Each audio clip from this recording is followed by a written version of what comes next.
مکنون سر اللہ المخزون عالم ما کانا وما یکون آب و گل انبیاء جان و دل اسبیاء مطلع ہر سعادت مقطع ہر سیادت خلاصہ کائنات فخر موجودات حضور احمد مجتبی محمد مصطفیٰ ارواحنا فدا صلی اللہ تعالی علیہ وآلہ وصحبہ وبارک وسلم کی بارگاہ بے کس پناہ میں جس طریقے سے پڑھاؤں بلند آواز سے میرے ساتھ مل کر پڑھیں الصلاة والسلام علیک یا رسول اللہ الصلاة والسلام علیک یا نبی اللہ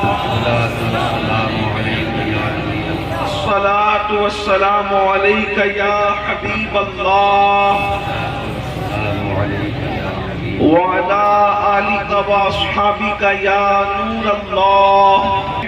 کیا ہونا ہے پاؤں افکار ہیں کیا ہونا ہے تیرے بیمار کو میرے عیسیٰ غش لگاتار ہے کیا ہونا ہے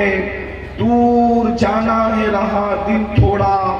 پوچھ تیار ہے کیا ہونا ہے دل ہمیں تم سے لگانا ہی نہ تھا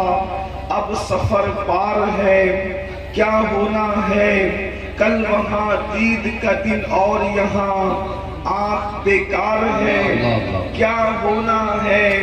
اوروں سے چھپ کے کیے جس کے گناہ وہ خبردار ہے کیا ہونا ہے ان کو رحمائے تو آئے ورنہ ان کو رحمائے تو آئے ورنہ وہ کڑی مار ہے کیا ہونا ہے اور کیوں رضا کرتے ہو ہنستے ہو حضرت مخدوم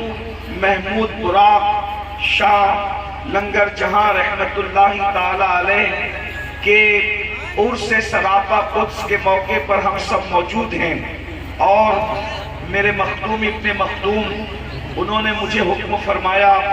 کہ تجھے یہاں شریک ہونا ہے تو حضور سیدی امان میاں کے حکم پر اور حضرت غالب میاں صاحب کی محبتوں سے میں حاضر ہوں 50 منٹ کا وقت میرے پاس ہے کیونکہ 2 بجے ہمیں یہاں سے نکلنا ہے اور جس عنوان کے حوالے سے غالب میاں صاحب نے مجھے پابند کیا ہے میں نے اسی مناسبت سے آپ کے سامنے سورۃ الحشر سے آیہ کریمہ تلاوت کرنے کا شرف حاصل کیا ہے اللہ تبارک و تعالی اس کے متعلق مجھے حق کہنے اور آپ سب کو حق سن کر اس پر عمل کرنے اور اسے عام کرنے کی توفیق عطا فرمائے مجھ سے پیشتر آپ نے مجھ سے بہت بڑے بڑے علماء خطبہ مفکرین اور دانشوروں کو سنا ہے اور میرے بعد بھی آپ سنیں گے میں ایک طالب علم اللہ تبارک و تعالیٰ کی بارگاہ میں دعا کرتا ہوں اللہ اس حاضری کو مقبول حاضری بنا دے خانقاہوں میں کوئی خطاب تو کیا کر سکتا ہے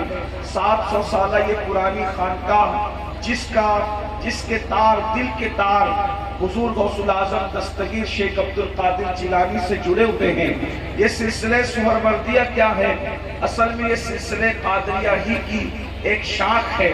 حضرت شیخ ابو قاہر سیدی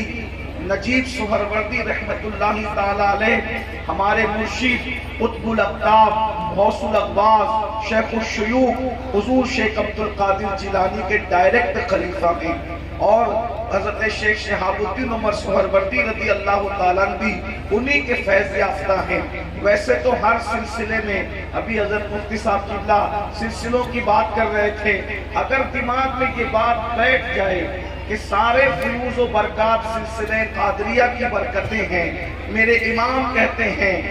مزرعے چشت بخارا و عراق و اجمیر مزرعے چشت بخارا و عراق و اجمیر کون سی کشت پہ برسا نہیں چھالا تیرا جب سب کا مرکز جو ہے حضور غوث الاعظم دستگیر ہیں اس اعتبار سے فیوز کے اعتبار سے ہم سب ایک ہیں الحمدللہ اللہ اس کی برکتیں ہمیں عطا فرمائے میرا عنوان جو ہے میں اس کی طرف جلدی سے چلنا چاہتا ہوں میرے پیارے آقا صلی اللہ علیہ وآلہ وسلم کے پیارے دیوانوں ہم دنیا کے اندر اپنی زندگی کو گزار رہے ہیں شب و روز کو گزار رہے ہیں لیکن شیطان نے ہماری فکر کو اس اعتبار سے اغوا کر لیا ہے کہ کہ ہم دنیا میں اتنے ڈوب گئے، اسلام اور خانقاہ مصدوق غیر کا نبی مصطفیٰ کریم رؤوف الرحیم صلی اللہ علیہ وآلہ وسلم ارشاد فرماتے ہیں، میرے اور تمہارے آقا ارشاد فرماتے ہیں، جب لوگ قیامت کے دن اٹھیں گے اللہ اکبر تو لوگوں کے بدن پر کپڑا تک نہیں ہوگا۔ ذرا توجہ فرمائیں، ذرا غور تو کریں، وہ ساعت آنے والی ہے، اللہ اکبر وہ وقت آنے والا ہے، وہ ٹائم آنے والا ہے۔ میرے آقا صلی اللہ علیہ وآلہ وسلم کے غلاموں،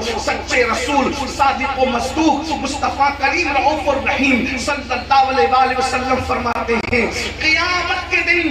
انسان کے بدن پر کپڑا تک نہیں ہوگا، اللہ اکبر۔ اور جب انسان اپنی قبروں سے اٹھیں گے ایسا لگے گا کہ اللہ اکبر وہ نشے میں ہے، حالانکہ وہ نشے میں نہیں ہوں گے، لیکن نشے والے کی حالت کیسی ہوتی ہے، اللہ اکبر، بکھرے بکھرے بال، اترا اترا سا چہرہ، چہروں کے اوپر جو ہے وحشت چہروں سے ٹپکتی ہے، اللہ اکبر۔ ارشاد فرمایا مصطفیٰ جان رحمت صلی اللہ علیہ وآلہ وسلم نے، یوں لوگوں کا حال ہوگا جیسے وہ نشے میں ہے، حالانکہ کوئی نشے میں نہیں ہوگا، نہ بدن پہ کپڑا ہے، نشے کے اندر وہ نظر آئیں گے مگر نشے میں ہوں گے نہیں۔ اور میرے سچے رسول صادق و مصدوق صلی اللہ علیہ وآلہ وسلم فرماتے ہیں، اللہ اکبر، انسان اور انسان کے سر اور سورج کے درمیان صرف ایک ہاتھ کا فاصلہ ہوگا۔ اپنے نبی کی بات مانتے ہو، حضور کی بات پر یقین ہے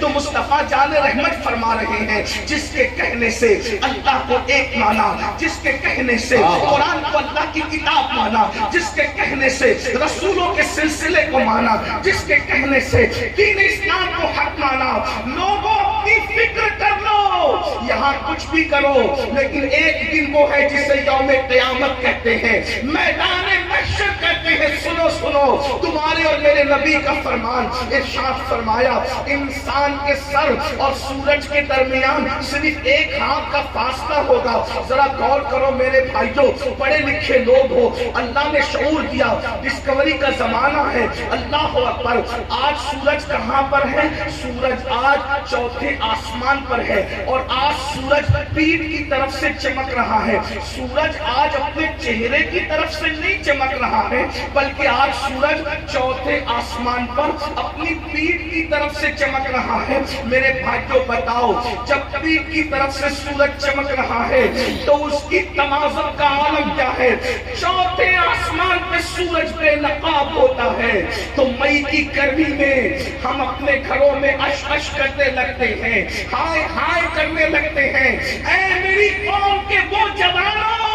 جو مسجدوں کو ویران کر چکے ہو، نماز جمعہ کے لیے بھی خطبے کے لیے جاتے ہو، 2 رکعت پڑھ کر کے ایسے بھاگ کے نکل آتے ہو جیسے جیل سے چھٹنے پر قیدی بھاگتے ہیں، اسکول کی چھٹی ہونے پر اسکول کے بچے بھاگتے ہیں۔ کبھی سوچا فلموں میں 3 گھنٹے بیٹھتے ہو، میدان محشر میں کیسے کھڑے رہو گے؟ وہ پگھلا دینے والا سورج آج اللہ اکبر مئی کی حرارت، اپریل اور مئی کی حرارت میں ہم ہائے ہائے کرنے لگتے ہیں۔ اس دن کیا ہوگا جب سورج سر پہ ہوگا؟ یہاں نیک اور بد کا بھی کوئی معاملہ ہی نہیں ہے، متقی اور پاپی کا کوئی معاملہ ہی نہیں ہے۔ میدان محشر کے اندر سورج سروں پر ہوگا، ان لوگوں کے جن لوگوں کو اللہ سے ان کے سروں پہ سورج رکھنا چاہے گا، اور وہی نجات پائیں گے جو عرش کے سائے میں رہیں گے۔ کون رہے گا؟ کوئی گارنٹی نہیں ہے، بڑی معذرت کے ساتھ کوئی ضروری نہیں ہے کہ منبر پہ بیٹھے ہوئے لوگ عرش کا سایہ پا جائیں، کوئی ضروری نہیں ہے کہ زمین پہ بیٹھے ہوئے لوگ عرش کا سایہ پا جائیں۔ یہ تو اس کی مرضی پر ہوگا، وہ کس کو عرش کا سایہ عطا کرے گا، یہ تو اس کی اپنی مرضی پر ہوگا، وہ کس کو سورج سے بچائے گا۔ لیکن ہمیں بھی تو کوشش کرنا چاہیے، دنیا دارالعمل ہے۔ آئیے میں جلدی جلدی اپنی بات پوری کروں۔ میرے بھائیوں، اتنا ہی نہیں، میرے اور تمہارے آقا مصطفیٰ کریم رؤوف الرحیم صلی اللہ علیہ وسلم ارشاد فرماتے ہیں، سورج سروں پر ہوگا اور انسان کے پسینے کی کی کیفیت یہ ہوگی. چوتھے آسمان پر ہے تو مئی میں اور اپریل میں کتنا پسینہ نکلتا ہے. جب سورج سر پہ ہوگا تو کتنا پسینہ نکلے گا. عمل کے اعتبار سے کس کا پسینہ ٹخنوں تک ہوگا, کسی کا پسینہ گھٹنوں تک ہوگا, کسی کا پسینہ کمر تک ہوگا, کوئی پسینہ کندھے تک ہوگا, کسی کے منہ تک پسینہ پہنچے گا, اور کوئی پسینے میں ڈبکیاں لے رہا ہوگا. اور اس پسینے کی خصوصیت یہ ہوگی جس کا پسینہ ہوگا اسی کے ساتھ ہوگا. وہ جہاں جہاں جائے گا پسینہ اس کے ساتھ ساتھ جائے گا. بازو والے کو پسینہ ٹچ نہیں کرے گا. یہ میرے اللہ کی قدرت ہے. سروں میں بھیجے کھولتے ہوں گے, ناک سے بہتے ہوں گے. یہ کیفیت ہوگی. ام المومنین سیدہ کائنات سیدہ عائشہ صدیقہ نے پوچھا, یا رسول اللہ صلی اللہ علیہ وسلم, قیامت میں لوگ ننگے اٹھیں گے تو کیا بے حیائی نہیں ہوگی؟ یعنی لوگ ایک دوسرے کو دیکھ کر شرمائیں گے نہیں؟ آقا فرماتے ہیں, عائشہ قیامت کے دن لوگوں کی کیفیت یہ ہوگی, لوگ اپنے آپ کو دیکھنے کی فرصت نہیں پائیں گے, کسی اور کو کیا دیکھیں گے. قرآن اس دن کے لیے کہتا ہے, الاخلاء یومئذ بعضهم لبعض عدو.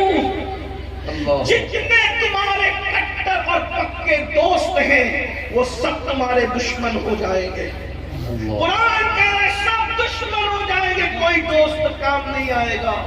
فرشتوں کی شان اس دن قرآن بیان کرتا ہے, یوم یقوم الروح والملائکہ صفا لا یتکلمون الا من اذن. اس دن جبریل جیسا فرشتہ اور سارے فرشتے اللہ کی ہیبت سے تھر تھر کانپ رہے ہوں گے. جبریل بھی اللہ کی بارگاہ میں کلام کرنے کی جرات نہ کر سکیں گے, فرشتے بھی کلام کرنے کی جرات نہ کر سکیں گے. اللہ اکبر, سب ہیبت سے کانپیں گے. اس دن کے لیے آج کا جوان جو پاک بھی نہیں رہتا, کھڑے ہو کے پیشاب کرتا ہے, 5 کلمے بھی اس کو یاد نہیں ہے, وہ کہتا ہے جو ہوگا دیکھا جائے گا, قیامت میں جو ہوگا دیکھا جائے گا. میرے بھائیوں کیا دیکھو گے؟ آؤ تھوڑی دیر کے لیے ذرا میدان محشر کا نقشہ اور میدان محشر کے